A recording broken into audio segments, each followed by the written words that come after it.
Have you ever noticed how some people seem to come alive the moment they begin tidying their space? The sound of drawers sliding open, the scent of clean clothes, the satisfaction of watching a room change. It feels like therapy. While others may see it as simple cleaning, for them it means something more. It is peace. It is clarity.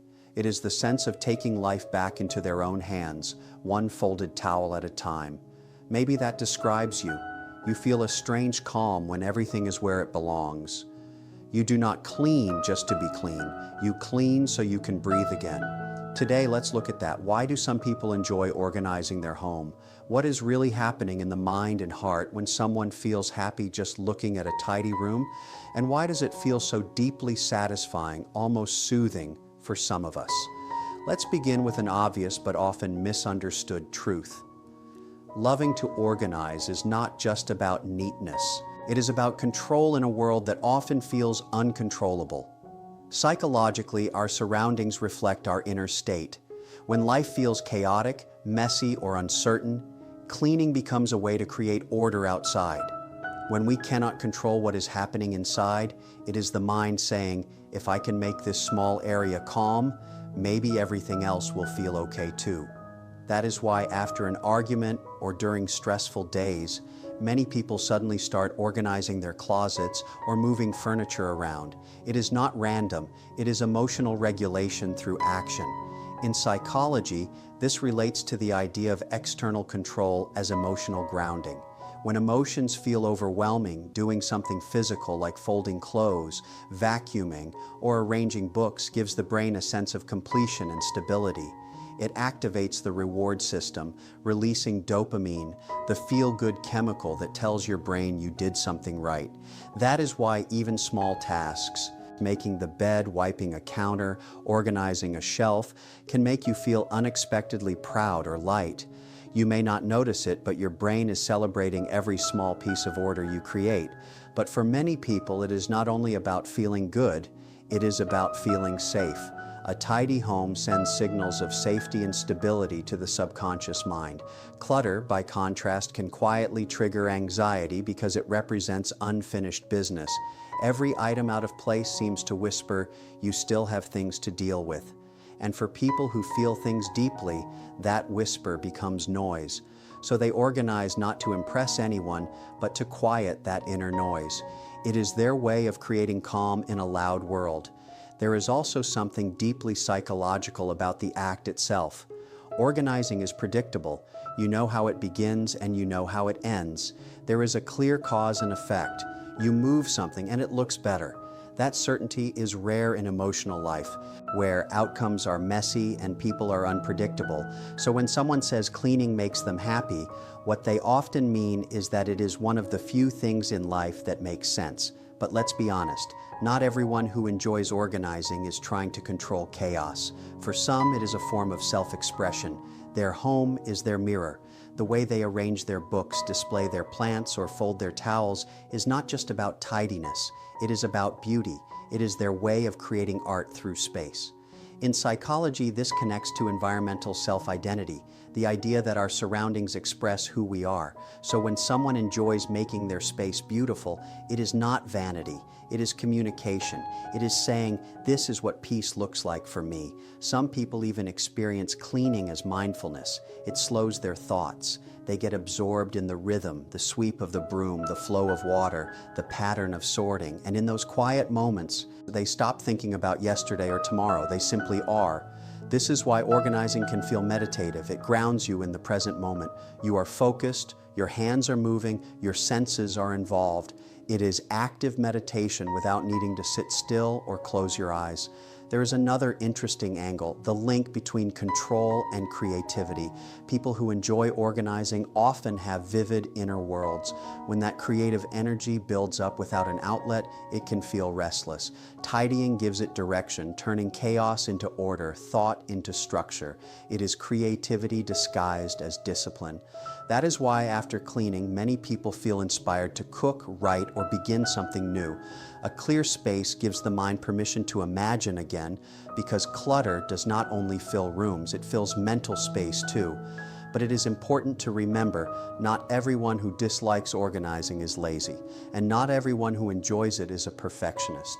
There is no right or wrong here, just different ways of finding peace. For some, mess does not bother them because their mind thrives in creative chaos. For others, even a small stack of papers feels like a heavy cloud. Both are valid. Both are human. The difference lies in what your brain and heart need to feel grounded. There is also an emotional history behind this. People who grew up in unpredictable homes where emotions were unstable or boundaries were unclear often find comfort in physical order. A clean space gives them the consistency they never had. It becomes a quiet promise. Here I am safe. Here I decide what happens. But for others, cleaning may have been linked to pressure or criticism. Like growing up in a home where mess was punished, those people may associate tidying with stress instead of calm, and that is why they avoid it. It is not about habits, it is about emotional associations. Our past quietly shapes our relationship with order. Then there is the neuroscience behind it all. When you finish organizing a space, your brain's reward center activates. The sight of a tidy room actually lowers cortisol, the stress hormone. That is why so many people say, I feel lighter. After decluttering, it is not just a feeling, it is biology. Your mind reads, order is safety. Your body relaxes, your breathing slows, and suddenly you feel capable again, like you can handle life simply because your environment reflects harmony. Some people even use organizing as emotional language. They may not say, I'm stressed, or I feel sad. Instead, they simply start cleaning. It is their way of coping without words. When they scrub, they release emotion. When they rearrange, they realign their energy. In psychology, this is a form of somatic regulation, expressing emotion through movement rather than speech. That is why it feels satisfying to wipe a counter until it shines. It is not just dirt being removed. It is tension being released. But let's go deeper. Why does a clean home feel emotionally soothing to so many people? Because our surroundings act like mirrors for our minds. A tidy space tells your brain, I'm capable, I'm in control, I'm okay. A messy one can whisper, I'm behind, I'm lost, I can't keep up. Even if those thoughts are not conscious, your brain reads your environment like an emotional script. So when someone says, I feel calm after cleaning, they are not imagining it. They have literally shifted their internal story through external action.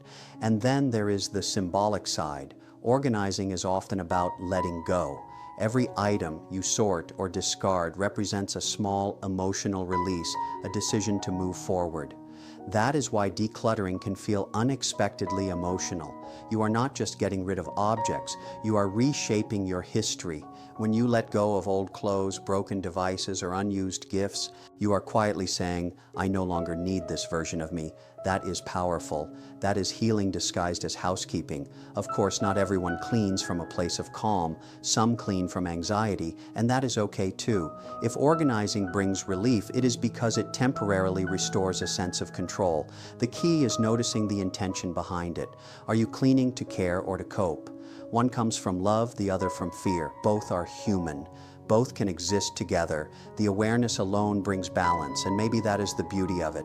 Organizing is not just about objects, it is about emotions. It is about saying, this matters, this stays, this goes. It is how we make decisions, not only about things, but about life itself. Every shelf you arrange, every drawer you tidy, every space you calm, it reflects how you want to feel inside.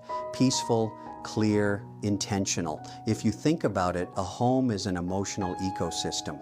It holds your moods, your memories, your energy. So when you clean it, you are not only adjusting your environment, you are resetting your emotional atmosphere. You are reminding yourself, this space is mine, this piece is mine.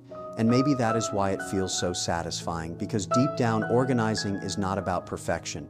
It is about belonging. It is about coming home, not just to your house, but to yourself. So the next time you notice yourself folding laundry with a smile or rearranging your shelves for the third time, do not dismiss it as a small habit. It is an act of self-care that connects body, mind, and soul. It is your way of saying, I deserve to live in beauty. I deserve calm. And there's nothing shallow about that, because peace is not discovered, it is created. Sometimes with a broom in your hand and quiet music in the background. Speech balloon, are you like this too? When you have free time? Do you enjoy organizing your home to make it feel clean, calm, and welcoming? Share your thoughts and experiences in the comments. I would like to hear how you feel when your space feels right again. And there is no perfect way to live. Whether your space looks like a minimalist studio or a cozy, cluttered home full of memories, it comes down to how it makes you feel. In the end, organizing your home is not about making it look good for others. It is about creating a space where your soul can finally exhale. Maybe organizing is not about objects at all. Maybe it is how some people find peace. One folded corner, one quiet room, one calm breath at a time.